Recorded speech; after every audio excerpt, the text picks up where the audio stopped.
അപ്പോൾ ഇത്രയും വേക്കൻസിയോട് കൂടി നമുക്കിപ്പോൾ വന്നിരിക്കുന്ന ഈ പരീക്ഷകൾ നമുക്ക് നേരിടണം എന്നുണ്ടെങ്കിൽ നമ്മൾ കറക്റ്റ് ആയിട്ടുള്ള ഒരു സ്ട്രാറ്റജി ത്രൂ നമ്മൾ പഠിത്തം കൊണ്ടുപോവുക. ഹായ് ഓൾ, ഇന്നത്തെ ഈ ഒരു വീഡിയോ എന്ന് പറയുന്നത് ഒത്തിരി പേര് കമന്റ് സെക്ഷനിൽ ചോദിച്ചിട്ടുള്ള ഡൗട്ടാണ്. ഏജ് റിലേറ്റഡ് ആയിട്ട് വന്നിട്ടുള്ള, അതായത് നമ്മുടെ ബാങ്ക് എക്സാമുകളിൽ നമുക്ക് ഏജ് ലിമിറ്റ് ഉണ്ട്, ഇത്ര വയസ്സ് വരെയാണ് നമുക്ക് എക്സാം എഴുതാൻ പറ്റുന്നത് എന്നുള്ളൊരു ലിമിറ്റ് ഉണ്ട്. അപ്പോൾ അതിൽ ഒത്തിരി പേർക്ക് ഒത്തിരി ഡൗട്ട് കാര്യങ്ങൾ വരുന്നുണ്ട്. കൂടാതെ ഏജ് റിലാക്സേഷനിലും ഒത്തിരി ഡൗട്ട്സ് കാര്യങ്ങൾ വരുന്നുണ്ട്. അപ്പൊ നമുക്ക് ഏജ് ലിമിറ്റ് എത്രയൊക്കെയാണെന്നും ആ ഏജ് റിലാക്സേഷനെ പറ്റിയിട്ടൊക്കെ നമുക്ക് ഡീറ്റെയിൽ ആയിട്ട് തന്നെ ഇന്നത്തെ ഈ ഒരു വീഡിയോയിൽ നോക്കാം. ആദ്യം നമുക്ക് IBPS ക്ലർക്കിന്റെ ഏജ് നോക്കാം. IBPS ക്ലർക്ക് എന്ന് പറയുന്നത് 20 വയസ്സ് തൊട്ട് 28 വയസ്സ് വരെയാണ് ആപ്ലിക്കേഷൻ കൊടുക്കാൻ സാധിക്കുന്നത്. 20 to 28 വയസ്സ് വരെയാണ്. ഇപ്പോഴത്തെ നോട്ടിഫിക്കേഷൻ പ്രകാരം 2/7/97 തൊട്ട് 1/7/2005 വരെ ആയിരുന്നു ആ ഒരു ലിമിറ്റ് പറഞ്ഞിട്ടുണ്ടായിരുന്നത്. ഈ രണ്ട് ഡേറ്റ്സും ഇയറും ഉൾപ്പെടുത്തിയിട്ടാണ് ഈ ഒരു ലിമിറ്റ് പറഞ്ഞിട്ടുണ്ടായിരുന്നത്. അപ്പം 20 വയസ്സ് തൊട്ട് 28 വയസ്സ് വരെ ഉള്ളവർക്ക് ആപ്ലിക്കേഷൻ കൊടുക്കാൻ സാധിക്കും. അടുത്ത് IBPS SO ആണ്, അതായത് സ്പെഷ്യലിസ്റ്റ് ഓഫീസർ ആണ്. ഇവിടെ വരുമ്പോൾ 20 വയസ്സ് തൊട്ട് 30 വയസ്സ് വരെ ഉള്ളവർക്കാണ് സ്പെഷ്യലിസ്റ്റ് ഓഫീസർ കൊടുക്കാൻ സാധിക്കുക. 20 to 30 ഇയേഴ്സ് ആണ്. ഇനി SOയുടെ നോട്ടിഫിക്കേഷൻ വന്നു കഴിഞ്ഞാൽ മാത്രമേ അത് എത്രയാണ് ആ കട്ട് ഓഫ് ഇയറും കട്ട് ഓഫ് ഡേറ്റ് നമുക്ക് പറയാൻ സാധിക്കുള്ളൂ. അപ്പോൾ എന്തായാലും 20 മിനിമം ഏജ്, 30 മാക്സിമം ഏജ് ആണ്. നെക്സ്റ്റ് SBI ക്ലർക്കാണ്. SBI ക്ലർക്ക് വരുമ്പോഴും 20 വയസ്സ് തൊട്ട് 28 വയസ്സ് വരെയാണ് SBI ക്ലർക്കിന്റെ ഏജ് ലിമിറ്റും വരിക. അതും നമുക്ക് നോട്ടിഫിക്കേഷൻ വന്നിട്ടില്ല. നോട്ടിഫിക്കേഷൻ വന്നു കഴിഞ്ഞാൽ മാത്രമേ ആ കട്ട് ഓഫ് ഡേറ്റ് നമുക്ക് കറക്റ്റ് ആയിട്ട് പറയാൻ സാധിക്കുള്ളൂ. അപ്പൊ 20 to 28 ഇയേഴ്സ് ആണ് അവിടെ വരിക SBI ക്ലർക്ക്.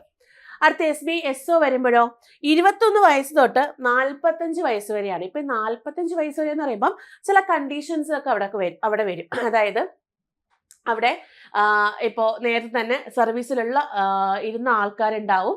അങ്ങനെയുള്ളവർ, പിന്നെ വിത്ത് ഫ്രഷ് ആയിട്ട് വരുന്ന കാൻഡിഡേറ്റ്സും ഒക്കെ വരുന്ന രീതിക്കുള്ളൊരു മാക്സിമം ഏജ് ആണ് പറഞ്ഞിട്ടുള്ളത്.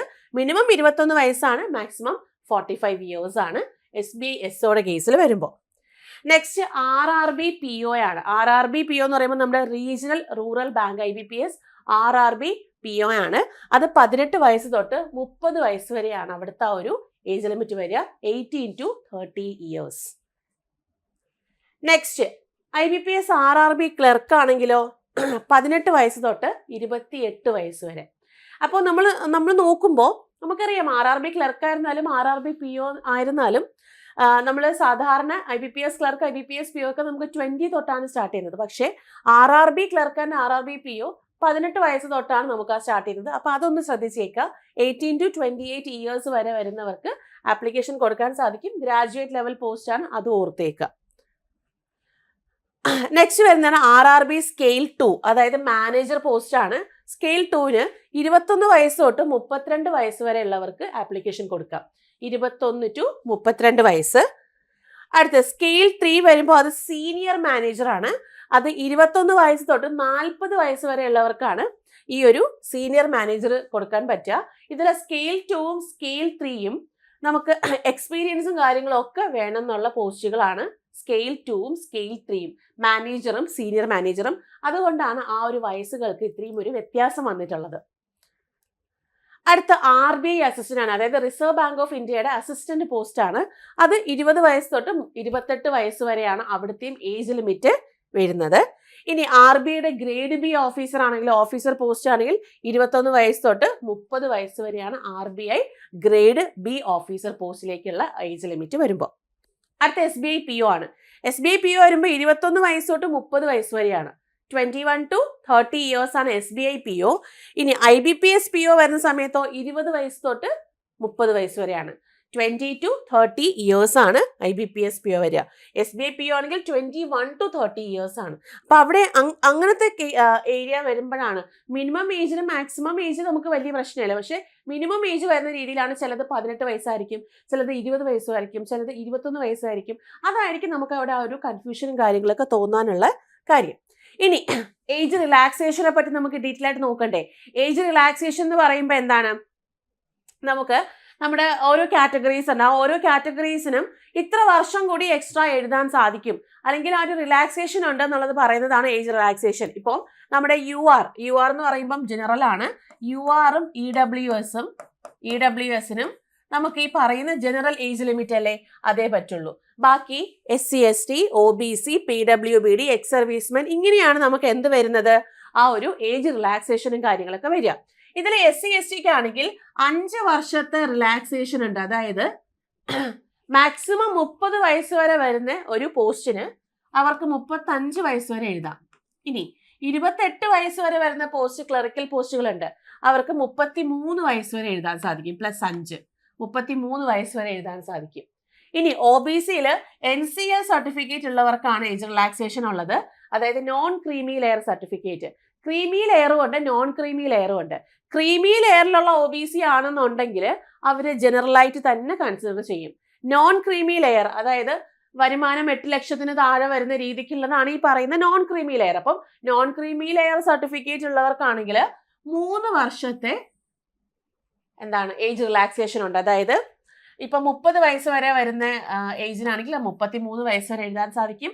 28 വയസ്സ് വരെ മാക്സിമം വരുന്നതിനാണെങ്കിൽ 31 വയസ്സ് വരെ OBC NCLന് എഴുതാൻ സാധിക്കും. നെക്സ്റ്റ് വരുന്ന PWBD കാൻഡിഡേറ്റ്സ് ആണ്. അത് 10 വർഷത്തെയാണ് ഇവിടെ വരുന്നത്, 10 വർഷം. അതായത് ഇപ്പോൾ 30 വയസ്സ് വരെ വരുന്ന നോട്ടിഫിക്കേഷൻ 40 വയസ്സ് വരെ PWBD കാൻഡിഡേറ്റ്സ് എഴുതാം. അതായത് ബെഞ്ച് മാർക്ക് ഡിസബിലിറ്റി ആണ്. പല തരത്തിലുള്ള ഡിസബിലിറ്റീസ് ഉണ്ട്.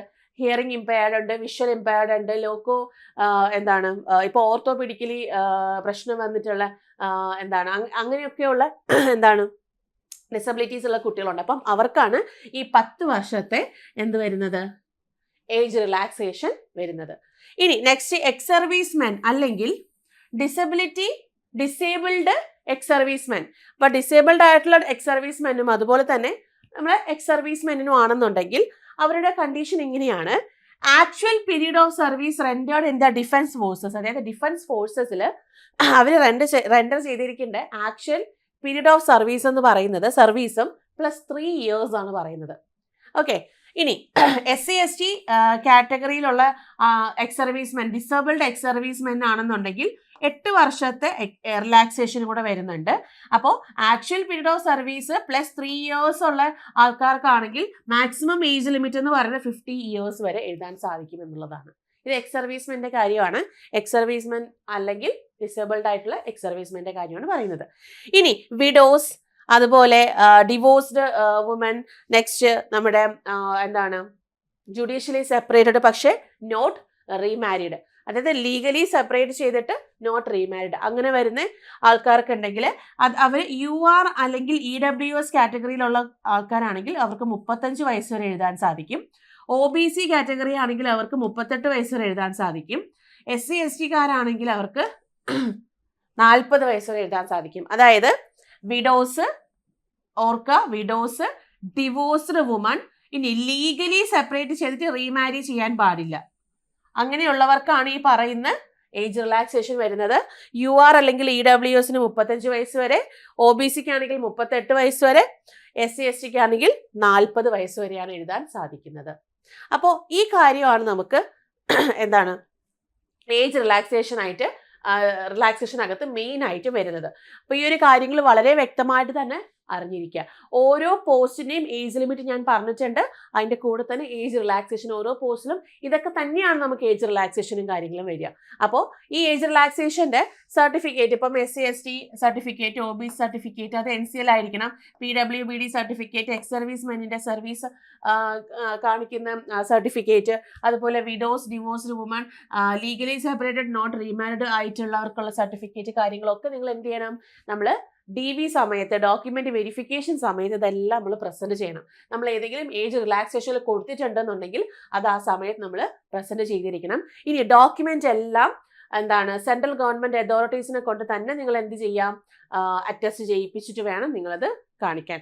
അതായത് നമ്മളിപ്പം സെൻട്രൽ ഗവൺമെന്റ് എക്സാംസ് ആവുമ്പോൾ മിനിമം നമുക്ക് താലൂക്ക് ഓഫീസറിന് മേലോട്ടുള്ള പോസ്റ്റിലേക്കുള്ളവരായിരിക്കണം അത് അറ്റസ്റ്റ് ചെയ്യേണ്ടത്. അത് മെയിനായിട്ടും പറയുന്നുണ്ട്. അപ്പോൾ സെൻട്രൽ ഗവൺമെന്റ് അതോറിറ്റിയിൽ നിന്ന് തന്നെ നിങ്ങൾ എന്ത് ചെയ്യാം, ഈ പറയുന്ന സർട്ടിഫിക്കറ്റ് ഒക്കെ അറ്റസ്റ്റ് ചെയ്ത് മേടിക്കാം. ഓക്കെ, അപ്പൊ ഇത്രയാണ് നമ്മുടെ ഏജ് ലിമിറ്റും അതുപോലെ തന്നെ ഏജ് റിലാക്സേഷനും വരുന്നത്. ഇനി SBI ക്ലർക്കിനും അതുപോലെ IBPS ക്ലർക്കിനും ഒക്കെ ഇപ്പോൾ വമ്പൻ വേക്കൻസീസ് ആണ് നമുക്ക് വന്നിട്ടുള്ളത് അല്ലേ. അതായത് ഇപ്പോൾ SBI ക്ലർക്ക് ആണെങ്കിൽ ഏകദേശം 12,000 പരം വേക്കൻസീസ് വരാനിരിക്കുന്നു എന്നാണ്. IBPS ക്ലർക്ക് ആണെങ്കിൽ നമുക്ക് 10,000 പരം വേക്കൻസി വന്നിട്ടുണ്ട്. അതിൽ കേരളത്തിൽ 330 വേക്കൻസി നമുക്ക് റിപ്പോർട്ട് ചെയ്തിട്ടുണ്ട്. അപ്പോൾ ഇത്രയും വേക്കൻസിയോട് കൂടി നമുക്കിപ്പോൾ വന്നിരിക്കുന്ന ഈ പരീക്ഷകൾ നമുക്ക് നേരിടണം എന്നുണ്ടെങ്കിൽ നമ്മൾ കറക്റ്റ് ആയിട്ടുള്ള ഒരു സ്ട്രാറ്റജി ത്രൂ നമ്മൾ പഠിത്തം കൊണ്ടുപോവുക. അപ്പോൾ ആ ഒരു പഠിത്തം മുന്നോട്ട് കൊണ്ടുപോകാൻ വേണ്ടിയിട്ട് SBI ക്ലർക്കിനും അതുപോലെ IBPS ക്ലർക്കിനും നമ്മൾ ബാച്ചസ് സ്റ്റാർട്ട് ചെയ്യുവാണ്. ആ ബാച്ചസിലേക്ക് നിങ്ങൾക്ക് ജോയിൻ ചെയ്യാം. ആ ബാച്ചസിന്റെ പ്രത്യേകത എന്ന് പറയുന്നത് നിങ്ങൾക്ക് ലൈവ് ക്ലാസ്സുകൾ ഉണ്ടായിരിക്കും, റെക്കോർഡ് ക്ലാസ്സുകൾ ഉണ്ടായിരിക്കും, മെന്റർഷിപ്പ് സപ്പോർട്ട് ഉണ്ടായിരിക്കും, കൂടാതെ മോക്ക് ടെസ്റ്റുകൾ, അതുപോലെ സെക്ഷണൽ വൈസ് ടെസ്റ്റുകൾ, ചാപ്റ്റർ വൈസ് ടെസ്റ്റുകൾ, ഒരു പെർഫെക്റ്റ് ആയിട്ടുള്ള ഒരു സ്റ്റഡി പ്ലാൻ, അതുപോലെ തന്നെ സിലബസ് കവറേജ് കാര്യങ്ങൾ എല്ലാം ചേർത്തിട്ടുള്ള ബാച്ച് തന്നെയാണ് നമ്മളിവിടെ സ്റ്റാർട്ട് ചെയ്യാൻ പോകുന്നത്. അപ്പോൾ ഈ ബാച്ചിലേക്ക് ജോയിൻ ചെയ്യാൻ വേണ്ടിയിട്ട് നിങ്ങൾ ഈ കാണുന്ന നമ്പറിലേക്ക് ബാച്ചിനെ പറ്റി വിളിച്ച് ബാച്ചിനെ പറ്റി നിങ്ങൾക്ക് ഡീറ്റെയിൽ ആയിട്ട് നിങ്ങൾക്ക് ചോദിച്ച് മനസ്സിലാക്കാവുന്നതാണ് കേട്ടോ. ഈ ഒരു നമ്പറിലേക്ക് വിളിച്ച് നിങ്ങൾക്ക് ചോദിച്ച് മനസ്സിലാക്കാവുന്നതാണ്. ഇനി നിങ്ങൾക്ക് ഈ നമ്പറിലേക്ക് വിളിക്കാൻ ബുദ്ധിമുട്ടുണ്ടെന്നുണ്ടെങ്കിൽ ഡിസ്ക്രിപ്ഷൻ ബോക്സിൽ നമ്മൾ ഗൂഗിൾ ഫോം അറ്റാച്ച് ചെയ്തിട്ടുണ്ട്. ആ ഗൂഗിൾ ഫോമിലേക്ക് നിങ്ങൾക്ക് എന്ത് ചെയ്യാൻ പറ്റും, എഴുതി നിങ്ങൾക്ക് ചോദിക്കാം. ഇനി അതും അല്ലെങ്കിൽ നിങ്ങൾക്ക് കമന്റ് സെക്ഷനിൽ നിങ്ങൾക്ക് എഴുതി ചോദിക്കാം കേട്ടോ. അപ്പോൾ ഇത്രയും കാര്യങ്ങളാണ് ഏജ് ലിമിറ്റിലും ഏജ് റിലാക്സേഷനിലും വരുന്നത്. ഇനി വേറെ ഡൗട്ട്സ് കാര്യങ്ങളൊന്നും വരേണ്ട കാര്യമില്ല.